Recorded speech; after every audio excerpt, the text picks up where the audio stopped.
In the hosted data source, we have a new folder structure which will be utilizing a document naming convention. To begin, simply drag and drop a new file into the destination project folder.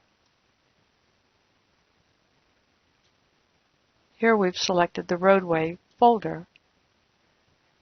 You'll see the parts of the document code in bold are pre-populated by the project properties.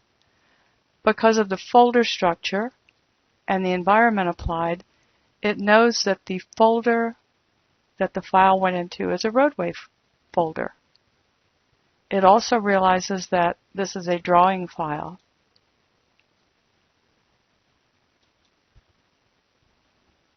We can further populate by the attributes by choosing a subtype code.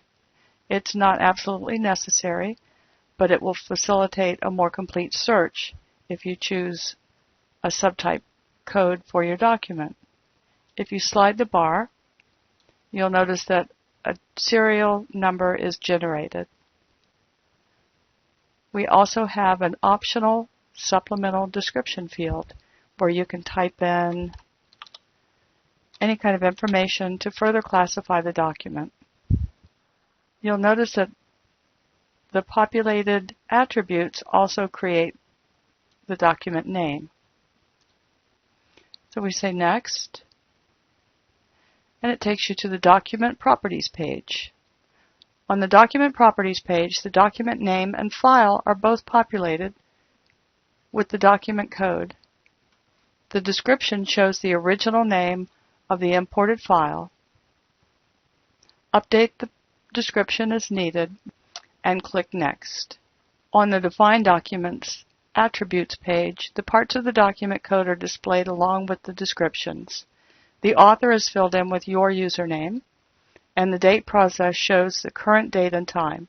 These can be changed to suit the needs of the document. For now, we're going to ignore the next page, the Define Secondary Document Attributes. We may utilize this later on, but right now we're going to leave this blank and go on to the next page. You're going to see the Create Document page appear. This is the final page that summarizes the document specifications. It also allows you to launch the associated application if you put a check in the box.